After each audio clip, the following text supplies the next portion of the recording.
Based on your observation on the business activities and U.S. economy, when do you think a Fed rate hike could be warranted? Well, the Fed decided today not to raise rates. I think the United States economy is in a pretty good position. You know, we've had 3.7% GDP growth, and we're averaging over 200,000 new jobs a month, and we've added 8 million new jobs over the last 3 years. And we have housing prices are growing, new home starts are over 1.2 million. Our manufacturing sector is growing. Our exports have slowed down predominantly because of petroleum prices have fallen dramatically. But the United States economy is in a pretty good position, so we're feeling good about our prospects. Once the rate hike happens, do you think there will be ramifications what ramifications will they have on the Chinese economy? Well, I think that, stepping back, obviously the Chinese economy has been slowing. Precisely how much is hard to determine, and I think that's one of the challenges that we face. But we're looking forward to working with our counterparts in China as they come to visit over the next week to talk with them about what exactly are their goals and objectives going forward. One of the challenges, the United States and China have very much, our two economies are intertwined and interdependent. And China has done an amazing job over the last 30 years of bringing 600 million people out of poverty and growing their economy. But now, as you see it slowing, it's really important that China recommits to the type of market reforms that it had expressed in the third and the fourth plenum. And that's a lot of what we want to have, talk with the Chinese about when they come to visit. Vice Premier Wang likes to call this bilateral economic relationship the anchor of bilateral ties. How would you characterize it? Our economic relationships as the number 1 and 2 largest economies in the world is absolutely intertwined. We represent 35% of together 35% of the world's GDP and 1.6 million people on the earth. So we have a collective responsibility as we determine the future of our own economies to the rest of the world.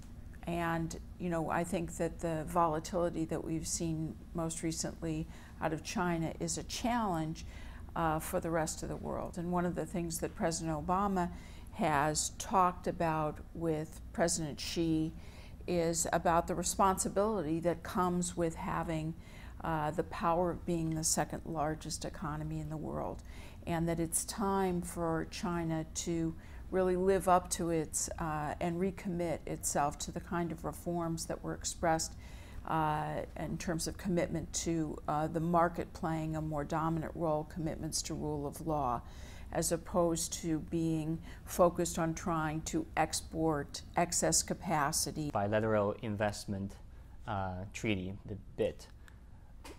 I understand that the two sides exchanged their negative lists again last week.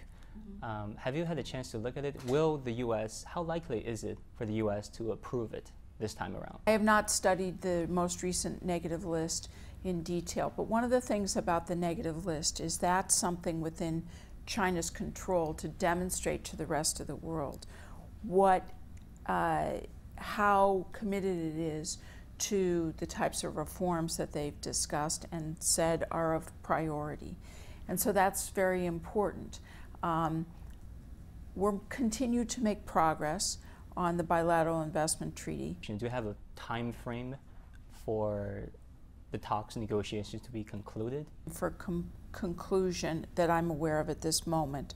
But where we are is we're at a point of really talking about how what's the necessary aspiration of this treaty in order for, frankly, it needs to be passed by 2/3 of our Senate it needs to meet a certain standard. And as you know, one of the things that's important to the United States is that the rules of trade, global trade, are ones that live up to a set of standards for the 21st century, that they respect not only an openness of industry, meaning that there's market access.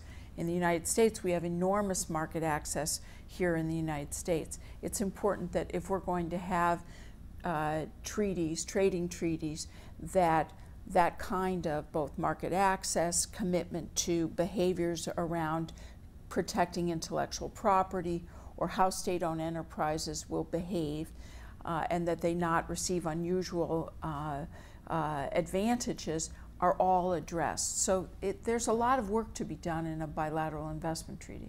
A common complaint that I heard from the Chinese side is that because of this Section 337 investigations of the International Trade Commission that says if a party is found guilty of violating intellectual property, it has only about 20-30 days to defend its case. And many Chinese who are prosecuted feel this is too short. Will this issue likely to be addressed? I haven't followed the specifics of the time of adjudicating these issues, but this is the point. There are many very issues that need to be addressed to reach a successful bilateral investment treaty. Their desire to have more high-tech American export, but this high-tech export control regime has been in place that has a long list of items ranging from aircraft engines to carbon fibers. Do you think perhaps this list is a little bit too restrictive and therefore there could be room for it to be revised, Madam Secretary? I think the export control list, we have to put it in perspective, affects 0.4% of U.S. exports to China. It's tiny.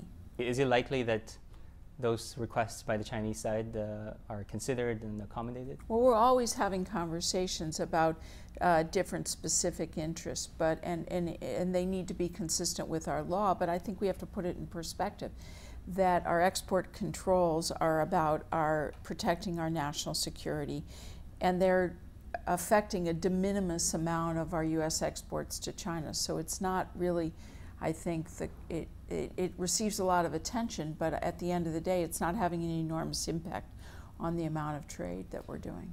Talking about that are in particular demand of Chinese investment, what would you say to those Chinese investors looking to invest in America? Well, first of all, we welcome their investment here in the United States. We have a program called Select USA, which is our effort to encourage foreign direct investment into the United States.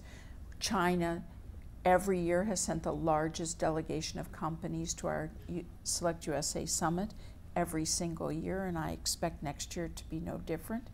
We welcome those companies, and China has the fastest growing foreign direct investment of any country in the world here in the United States. Investors include, the CFIUS, sometimes that block a number of investment initiatives in energy, in telecommunications sector that are considered sensitive here, and also some greenfield investors coming here.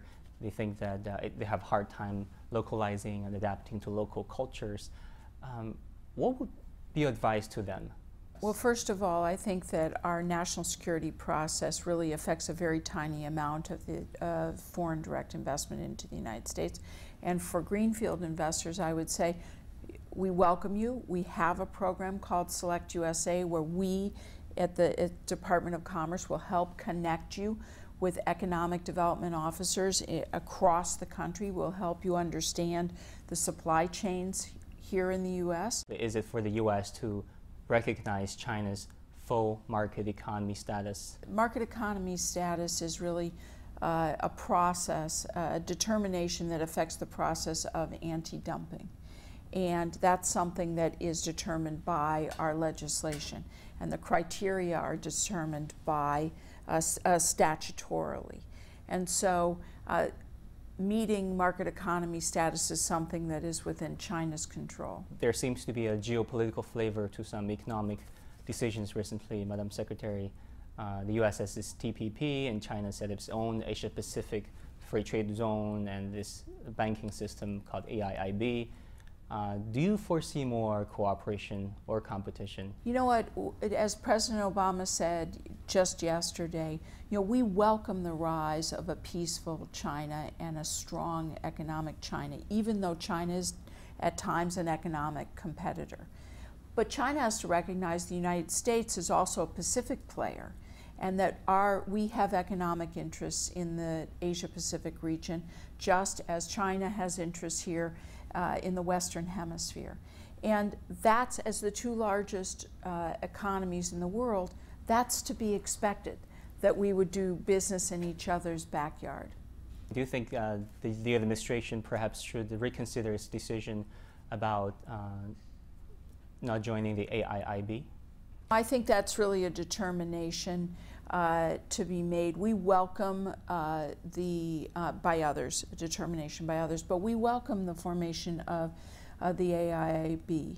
It is, the world has enormous need for infrastructure investment, and our hope is that the AIIB will live up to the kind of standards that have been created by the other multilateral development organizations, so that we're building out infrastructure throughout the world that has the kind of durability and sustainability that's needed so that emerging countries can, join in global trade. Thank you very much, Madam Secretary. Thank you very much. It was a pleasure. Thank you for this opportunity. Thank you.